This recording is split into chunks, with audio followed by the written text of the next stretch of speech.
DemocracyNow.org, the War and Peace Report. I'm Amy Goodman with Juan Gonzalez. Well, this weekend, thousands of people are preparing to gather at the site of the former World Trade Center to mark the 10th anniversary of the 9/11 attacks. On Sunday, a dedication ceremony will be held for the 9/11 memorial, which will open to the public on Monday. Construction continues on One World Trade Center. Once completed, it will stand 1,776 feet tall. While the 10th anniversary is making international headlines, little attention has been paid to some of the controversial aspects of the rebuilding at Ground Zero. At a time when President Obama is launching a massive jobs initiative, key parts of the construction project were outsourced overseas.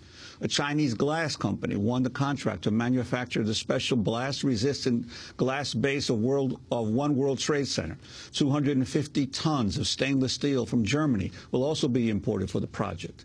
So far, just 2 tenants have agreed to move into One World Trade Center, the massive skyscraper formerly known as the Freedom Tower.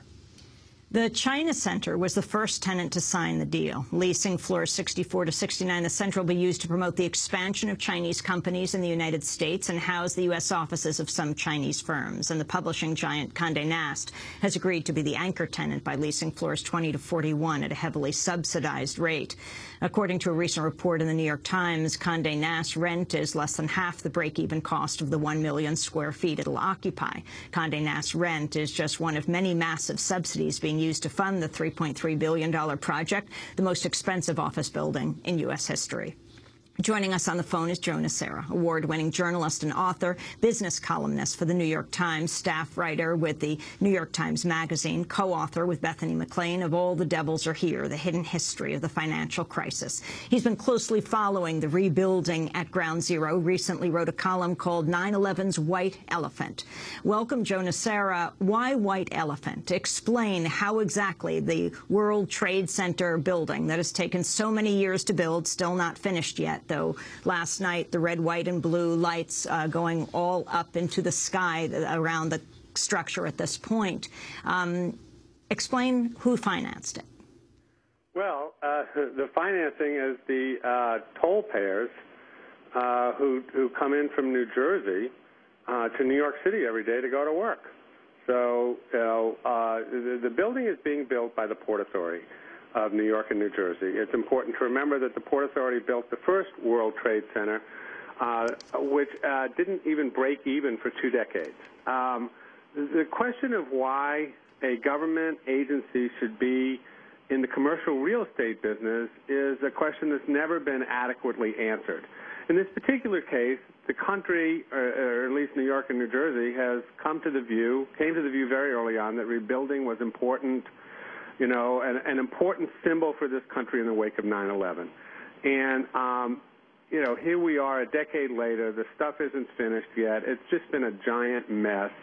And, you know, it has been extremely, extremely costly to the point that they just had to raise the tolls. And there's no question that the burden of this construction is being felt by middle-class people who come in from New Jersey to act as nurses, as nannies, as, you know, the janitors, mailroom clerks. You know, this is on the backs. It's one more thing that's on the backs of the middle class.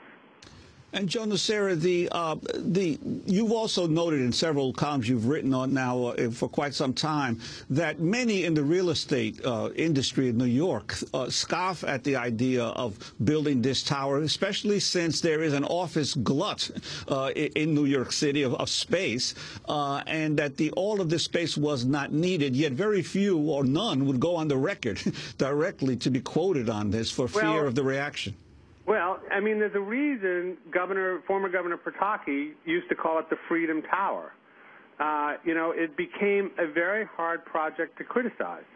It's still a hard project to criticize because it is wrapped up in patriotism and 9/11 and, you know, showing the terrorists that we will not be deterred. Now, I get all that. But on the other hand, they don't call it the Freedom Tower anymore. They call it, you know, World WTC 1, World Trade Center 1. And the reason they don't call it the Freedom Tower is because, you know, the Port Authority made a decision that they really want to reposition it as what it is. It's a commercial real estate building. It's a high-rise tower. It's an office tower. That's all it is. the truly memorial aspect of this is the memorial honoring the dead that now takes up the footprint of the old World Trade Center towers, the old Twin Towers. And I'm told that that's a very moving memorial. And, to do $11 billion worth of real estate around that seems to me kind of insane. And the cost, for example, Conde Naste, you've written about this, getting even tenants to come into this building, how they're subsidized. It's worse than that. I mean, they hired the guy who owns the old Conde Naste building to be the manager of the new building, and the first thing he does is lure his old client over there, and he gets a $25 million brokerage fee just for doing that.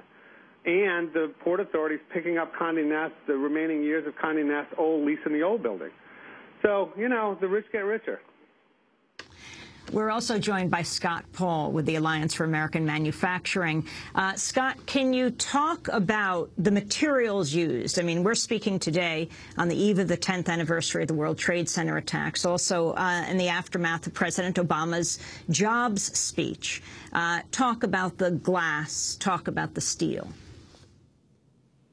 Well, I would say it certainly serves, the World Trade Center One project certainly serves as an emblem of where the American economy is today, which is we're getting passed by China and Germany, particularly on manufacturing. And the challenge with this project is that, at a time that we've seen massive unemployment in both construction and in manufacturing throughout over the last decade. In fact, in manufacturing predating 9/11, the materials that the Port Authority decided to use, many of which came from overseas, in fact, are putting American workers out of work. There was a PPG, which is a longstanding U.S. company in Pennsylvania, had bid on this highly security-focused, blast-resistant glass. They're experts at making it. A Chinese company that is owned essentially by the government in China came in at a very subsidized price. The Port Authority chose that contract over PPG in Pennsylvania, and as a result, the blast-resistant glass on the lower floors is coming from China. The steel, the structural steel, is coming from Europe. And again, this is a contract that the Port Authority awarded to German firms like ThyssenKrupp to do the structural steel when many steel mills in America are sitting idle and certainly could have used the business. And if they were more aggressive about seeking U.S. bids, could have been able to provide the steel for this construction. The bottom line is that, in addition to the mess that Joe has referred to on the leasing terms, I think this stands as an emblem of the American economy today.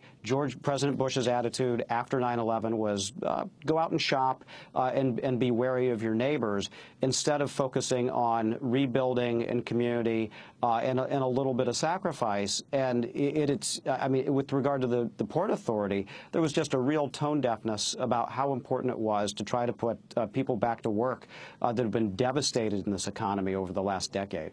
Scott, when you mentioned the fact of a German company being heavily involved in production in some of the materials, we often hear the argument in this country that these kinds of industrialized union jobs are too expensive to be done here in the United States. Yet Germany, the German workforce is highly unionized, very well paid, and still manages to be able to compete in terms of industrial jobs and industrial production. Why is that?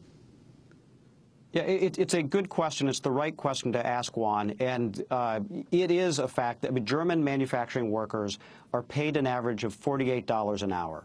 In the United States, the average for manufacturing workers is $32 an hour. Germany has a national health care system. As you know, we do not. Germany has thick regulation, a much more progressive tax system than the United States does. Yet Germany thrives in manufacturing. Germany has held its share of manufacturing throughout the last decade, while China has risen and the U.S. has dramatically declined, in fact, by 1/3 just over the last decade. And the reason is because Germany has an industrial policy. Its leaders of all the parties believe that manufacturing is central to the performance of its economy, and it actually weathered the recession a lot better than the United States has. And there's a lesson to be learned there, that there is a high road to economic development where you can build your middle class, have a unionized workforce, if you're willing to put a focus on something like industrial production rather than on oil and gas subsidies or other things that don't have nearly as much benefit for the American economy. Finally, just the irony of the World Trade Center that's rising at ground zero, first having so much trouble attracting any tenants, now has two, one of them being the China Center, which promotes the expansion of Chinese companies in the United States.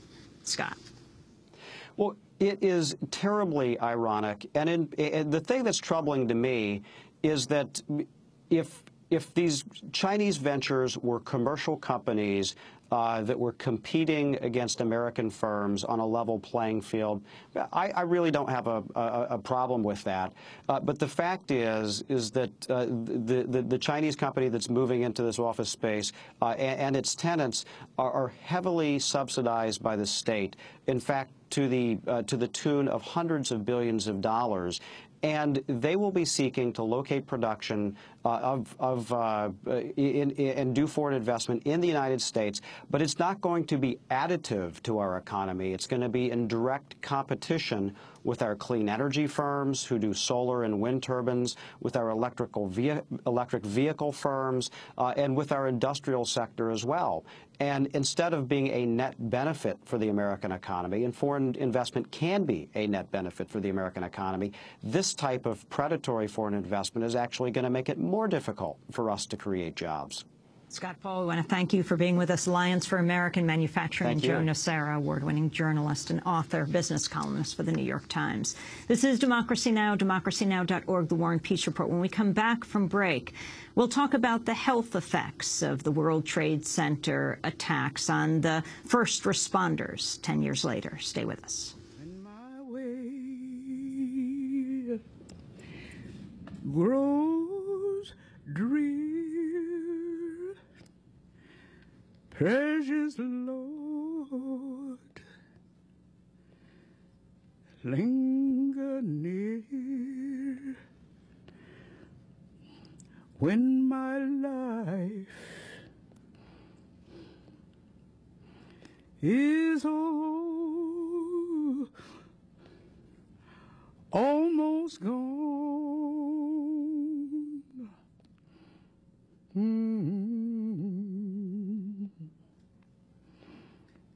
Hear my cry,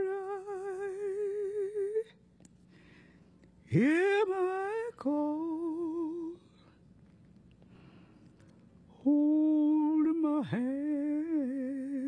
Odetta, the late, great Odetta, singing in our Firehouse studio 1 year after the September 11th attacks. It was September 11th, 2002.